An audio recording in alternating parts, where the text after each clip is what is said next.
You're the greatest cutter. I mean, I look at what you do. You walk in and you just say, "Do you want to quit?"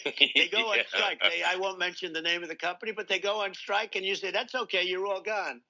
Auto Workers Union filing charges with the National Labor Relations Board against Donald Trump and Elon Musk. The UAW argues the two tried to threaten and intimidate workers during their conversation on X Monday night. Here's part of the exchange about workers going on strike. You're the greatest cutter. I mean, I look at what you do. You walk in and you just say, "Do you want to quit?" They go on strike. I won't mention the name of the company, but they go on strike, and you say, "That's okay. You're all gone." The UAW says federal law prevents workers from being fired for going on strike and adds threatening job loss is illegal under the National Labor Relations Act. In a statement, UAW President Shawn Fain says, in part, both Trump and Musk want working class people to sit down and shut up, and they laugh about it openly. It's disgusting, illegal, and totally predictable coming from these two clowns. The UAW has endorsed Kamala Harris in the race for the White House. Call it the next 6 to 18 months, AI is going to be, or it's at least going to feel like a weapon of mass destruction because it's going to be wielded for the purpose of cutting costs. If you look at what happened over the past year, you actually saw a lot of bipartisan work getting done. You saw major bills in stablecoin, major bills in market structure advancing. And so it looked like this was a purple issue. And I actually believe, I think crypto is purple. And you know, I think now we're in politics, though. We're trying to get people elected. And so people are figuring out, okay, this is an industry here to stay. There's a lot of investment from that industry in the campaigns themselves. And so people are staking out these new positions. But it actually reflects, in many ways, if you look 2 years ago, it would be very hard to believe that crypto is going to be a presidential political issue. It would be very hard to believe that there'd be major legislation. The industry would be where it is. You know, 2 years ago, it was a very different world. So what do you make of the fact that obviously former President Trump has taken this on as his issue? He's tried to say he's, you know, crypto friendly. And then we keep hearing, but maybe you can provide some more insight, at least behind the scenes, because we haven't seen it publicly yet, that Vice President Harris is trying to court the crypto community as well. So I think that's absolutely accurate. And, you know, as has been reported, I participated in a White House, and there were Harris folks involved as well, discussion last week. And what I can say is there is a concerted effort, both from the administration and the Harris campaign, to really get to know the issues, the players, the industry, the policy issues, et cetera. I think what the industry is looking for very, very clearly is clear statements potentially from the existing White House and clear statements from Harris as part of her economic policy agenda. How is this going to Fair to say, though, that this administration, the current administration, has not been friendly to crypto, or at least has cast a skeptical eye on it. Yeah, and I think they've missed the boat on that. I think they've caused American jobs to go overseas. They've made the cost of building in this space extremely prohibitive. And, you know, they've created a situation where policy is being adjudicated by the courts and not by Congress. Welcome to the Crypto Teacher. And you know I come back with that video just to make you think. Don't forget to like and subscribe to the channel. And make sure you're joining the Patrons. If you're not a part of the Patrons, make sure you're hitting the Cash App.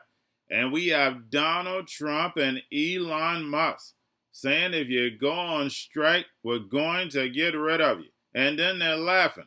Guys, you can't make this stuff up. We know no president is going to say that if they're running for re-election. But remember, guys, the machines are about to take over. Like Danielle stated, AI is a weapon of mass destruction because it's going to destroy all these jobs. And remember, the Crypto Teacher told you. Now we have Circle's Jeremy O'Leary on crypto and politics. Now it's time for regulation. And we know the EU already has it done. But remember, in America, guys, they're going to play the Hegelian dialectic before they bring it in. Remember, at the end of the day, once it gets done, someone has to be to blame when everything goes wrong. It was the Democrats' fault or it was the Republicans' fault. And now they're saying Trump could go to jail. And guys, I don't see it because then the movie will end. By bringing in Kamala, they just extended the movie. Now some of the polls are saying she is winning. And guys, you can't make this stuff up. We know these polls are not real. And Bitcoin and Ethereum hitting new highs. And guys, we know that's going to happen with the utility bull run. But remember, when these drums get to beating, all assets are going to take a hit. But then we're going to see the utility tokens rise right along with the fourth industrial revolution, where the robots, algorithms, and drones take the economy over, pay each other with crypto, and the sheep go inside the metaverse. And remember, the crypto teacher told you, because he knows when it comes to the NWO, it's all planned out. You have a wonderful day. And that is not how a new technology industry should be developed. And so they've really missed the beat on that.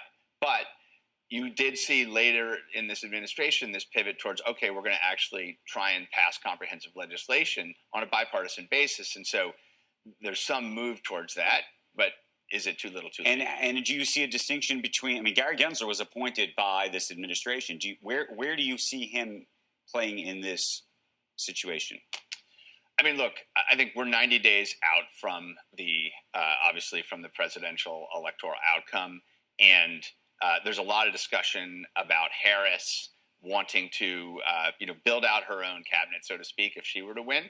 Obviously, we know what President Trump would do. But I think, who are going to be... Do you know what President Trump would do? I mean, that was the other question I was going to ask you, which is he's made a whole bunch of statements about Bitcoin. He went to the Bitcoin conference. But I don't know how deep he would even say he is, just in fairness, on these issues. I mean, it's hard to know that, obviously. But I think what does seem clear is that a lot of the people around him and his advisors and others have a somewhat sophisticated view on the topic. And so, it's a kind of, is it a delegation of not authority per se, but of kind of really driving the policy agenda. But I do believe we've reached a really interesting point where there's been incredible technology maturity in this space. It's happening at a very, very accelerating pace. More and more major companies, traditional financial companies, payments companies, consumer companies, others getting into this. Europe is ahead of the U.S. on this. Comprehensive regulation, fully in force. Other markets very much moving in that. And so this is a huge opportunity for the United States, and it's a huge opportunity for the dollar and digital dollars. And so whatever the outcome, this is advancing. Mm-hmm. There was some expectation or hope maybe that Donald Trump at the Bitcoin conference would say that he would want Bitcoin to be a reserve currency of some sort for the United States. Is that still alive? Is that the hope for a Trump administration still, in your view? I don't. I mean, he made a speech and he said, we won't sell our Bitcoin, basically. Right. I think there's a whole discussion. I don't think it's a long discussion on, like, is it a good idea for the Federal Reserve to, hold, something like Bitcoin on its balance sheet? That's sort of more of a central bank and monetary policy question. That would have an impact on you, I would imagine, no? I mean, I think generally advancing policies that allow private sector innovation to grow, advancing policies that effectively make digital currency dollars that are built on these technologies flourish around the world would absolutely benefit us. And so we've been obviously advocating for those kinds of rules for a very long time. We think this is a key moment for dollar competitiveness, competing with China, competing in this geo-fractured world, and doing it responsibly. In the previous bull run, two types of buyers didn't exist that exist today, right? So now you have nation states possibly kicked off by Trump's call for, a strategic Bitcoin reserve. So that sort of ramps up the buying pressure from a buyer with deep pockets in nation states. The other thing is ETFs now. They're gobbling up Bitcoin whenever they dip below a certain point, so they can pull them and obviously have them readily available for people coming into their funds. So with those two, increasing pressures upward on the the price of Bitcoin, and the supply being fixed. I think it's one of those things that like you just can only go in one direction. Like barring some type of economic meltdown, the amount of money coming into the system can only push the price up. And I think, given the uncertainty of other currencies as an asset, I think Bitcoin starts to look really attractive to a whole different set of buyers. Yeah, so I think ETH is acting on an entirely different mechanism. The first thing to consider is that right now, Ethereum is near its all-time high in ETH in circulation at about 120 million point 37, I think, or 27. So just a touch under 120.3 million ETH in circulation. That's just about the most that have ever been out there. So it's a signal that there's probably not a lot more ETH being minted into the system. And the prices have stabilized. And just yesterday, the grayscale Ethereum ETF outflows reached zero. So you're going to have buying pressure in the market. You're going to have a sort of a near all-time high in the supply, so it's not going to get much higher. And then the other thing is with the SEC regulations, Ethereum ETFs can't participate in staking. So for the system to work, you need to have stakers expand the capacity of the network to validate transactions. That's going to drive block space upwards. More block space means more people are going to hold Ethereum. More buyers are going to want to buy on the ETF. So you have this flywheel effect, and you're capped at the supply almost right now. So you could have more ETH in the network, but it's not going to be a surprise. And it's basically right now the price can only run one direction for Ethereum. Going to a different economy, and we're going to be learning more about that as we go. But clearly, we're learning that things can be done from remote locations. We're learning that technology can replace people even more than we thought. We're not going back to the same economy. We're recovering, but to a different economy, and it'll be one that is more leveraged to technology. And I worry that that is going to make it even more difficult than it was for many workers.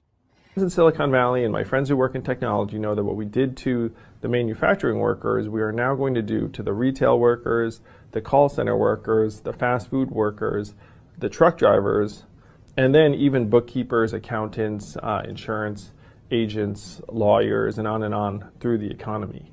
So what happened to the manufacturing workers is a very clear sign. And so we'll import Chinese-based CBDC technology. So it's going to be CBDC in a box provided to you by the People's Bank of China. But every stock, every bond, every currency, every commodity, every piece of art, every private business, every piece of real estate will eventually be a token on a blockchain, an entry on a ledger, permanent and immutable. We will have truth instead of trust, and we will save over $7 trillion a year. 6 to 8% of global GDP is wasted by the friction of the trust industry that's necessary when you have dual entry accounting. With triple entry accounting, which is what a blockchain is, we get rid of all of that friction. It's a beautiful future. Like what you see in China and their social credit scoring systems, right?